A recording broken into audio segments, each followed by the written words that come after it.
За сайн бацгаана уу шинэ бичлэгтээ тавтай морил. За 8 дугаар сарын 23-наас 9 дугаар сарын 22 хүртэл охины ордны улирал эхлэх гэж байгаа. Тэгээд энэ хугацаанд юу ямар хуваа ах нь танд юу тохиож магадгүй гэдгийг харъя гэж бодлоо. Энд байгаа 3 сонголтоос харж агаад аль таалагдсан зурагтай хүзрээ сонгоорой. Хүзрийнхөө зургийг ойртуулад нэг харуулъя.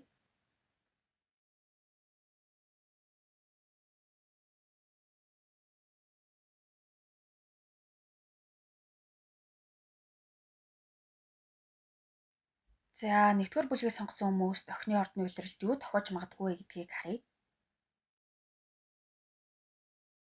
За таны хувьд энэ охины ордны улирал өөрчлөлтөөр эхэлж магадгүй санагдлаа. Таны амьдралын хэмнэл өөрчлөгдөх, эрүүл мэндэд анхаарах, өөр шинэ зорилготой болох гэдэг ч юм уу. Урд нь байснаас арай нэг өөр байдалд шилжиж магадгүй. Хуучнаа нэг мөсөн дуусгах, хаа нэгтгээс мэдээ сураг дуулах, өөр тийш явах, ажил сургуульд орох гэх мэтчлэн шинэ зүйлийг эхлүүлж магадгүй. Таны амьдралын нэг бүлэг үгээр өндөрлөөд шинэ бүлэг эхэлнэ гэсэн үг. Үүнийг дагаад шинэ боломж, чухал зүйлс гарч ирнэ. Идэвхтэй байх, цаашаа явах ёстой гэдгийг сануулж ах шиг байна. Тэгээд хайр сэтгэлийн харилцаатай холбоотой зүйл бас байж магадгүй. Шинэ хүн гарч ирж магадгүй. Ер нь юутай ч холбоотой байлаа гэсэн таны сэтгэлийг их дүүрэхээр нэг тийм шинэ зүйл таны амьдралд гарч ирэх бах. Өөр бас энээс гадна нууцталд байсан зүйл ил болох, та өөрөө ч мэддэггүй урд өмнө мэдгэцхөөгүй явж исэн зүйлээ ойлгож авч магадгүй юм байна. Тэр нь хүн хоорондын харилцаа, хайр сэтгэлийн харилцаатай холбоотой байж болох юм. Таны эсвэл бусад хүмүүсийн дотор хадгалж явдаг зүйл ил болж магадгүй. Тэр хүний хувьд би яг хийн, намайг юу гэж бодож явдгийг, дотроо яг юу тээж явдгийг, эсвэл тэр хүн миний хувьд яг ямар утга учиртай хүн юм. Би энэ харилцааны талаар зөв бодсон уу эсвэл өрөөсгөл ойлголттой л яваад байсан уу гэдгийг нарийн сайн ойлгож авах юм шиг байна. Тэгээд тэр нь та бүгдийн харилцаанд ямар нэг нөлөө үзүүлж болох талтай.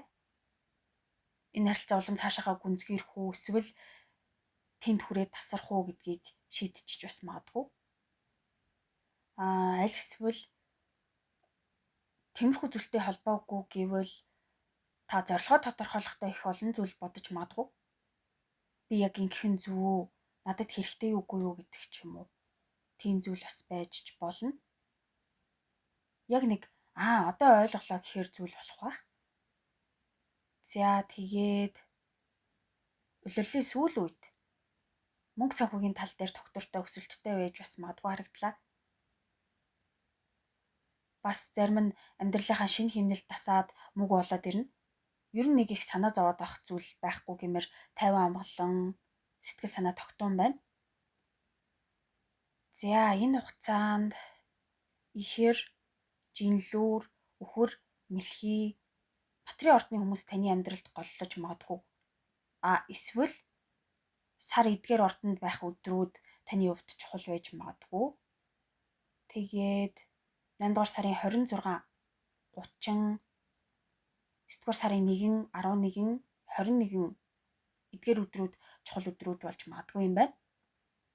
За ингээд дараагийн бичлэгээр уулзлаа. Түр баяртай баярлалаа. За 2 дугаар бүлгийг сонгосон хүмүүст охины ордны улиралд юу тохиож магадгүй вэ гэдгийг харцгаая.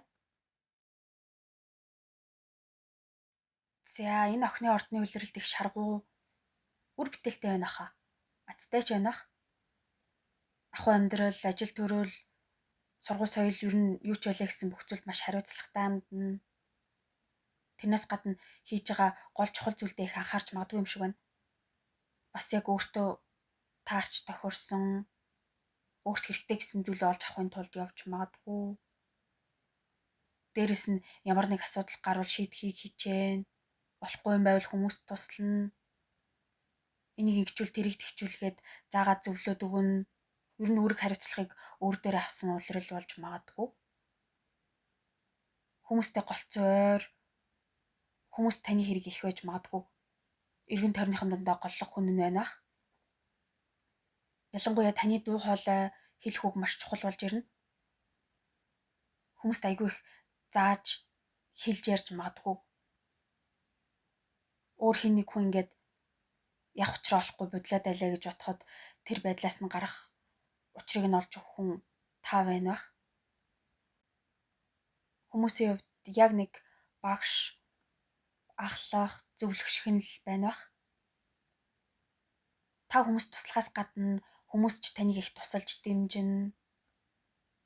Та тэрийг нэг тэгчдэг юм билүүгээд явлаа гэж бодоход бүтэхгүй чи дандаа л нэг дэмий сэтж явах ингээд таныг хоошин татах хүмүүсээс илүү харин ч бүр чиний тэгэд үзээч чадандаа гэхээр хүмүүс олон байна бах. Найз нөхөд ойр тойрныхонтойгоо илүү сайн харилцаатай болох, тэднээсээ дэмжлэг авч бас магадгүй. Ер нь хин миний талд байдаг вэ гэдгийг харж магадгүй. За тэгээд улирлын сүүлд та өөрөө хурдан түргэн сэргэлэн байгаад зүтгэсний хэрээр их урагштай байна. Таны гаргасан үйлдэл тэрийг тэгснэн зөвдлөө гэхээр байж магадгүй. Бас та их зүтгэсэн учраас таны хөдөлмөр хүмүүст үнэлэгдээд хүлээн зөвшөөрөгдөж магадгүй. За тэгээд харвал 8 дугаар сарын 30, 9 дугаар сарын 6, 8, 12, 18-ны өдрүүд чухал байж магадгүй юм байна. Бас энэ улиралд хумах, жинлүүр, ихээр мэлхий ордны хүмүүс таны амьдралд голлож магадгүй. Эсвэл сар эдгээр ордонд байх өдрүүд таны хувьд чухал өдрүүд болж магадгүй юм байна. За ингээд дараагийн бичлэгээр уулзлаа. Түр баяртай баярлалаа. За 3 дугаар бүлгээ сонгосон танд охины ордны улиралд юу тохиож магадгүй вэ гэдгийг харцгаая.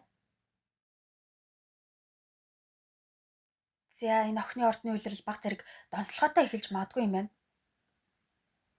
Юу ч юм гинт хувраад өөрчлөлтөд унж магадгүй.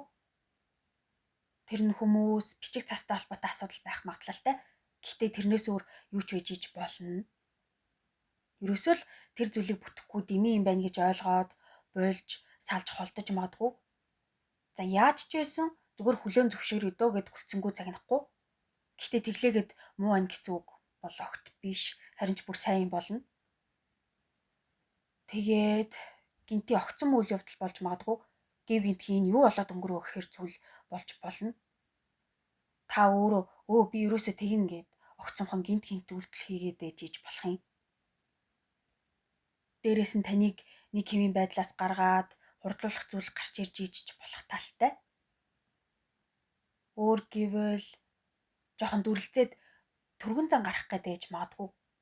Юу ч хүлээгээд тэр нэг л сунжраад удаад байгаа юм шиг санагдаж иж бас болно.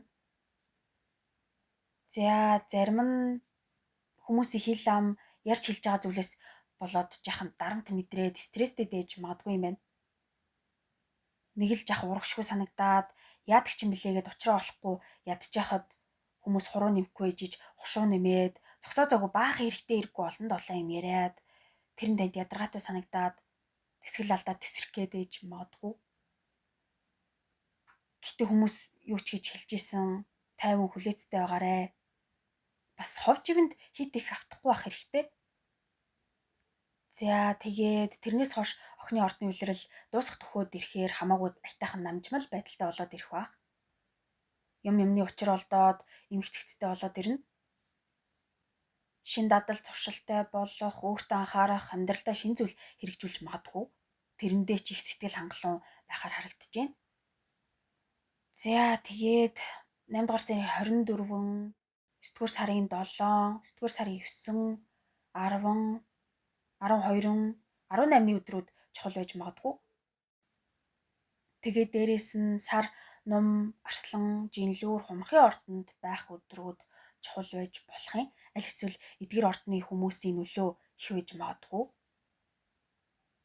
За ингээд дараагийн бичлэгээр уулзлаа. Түр баяртай баярлалаа.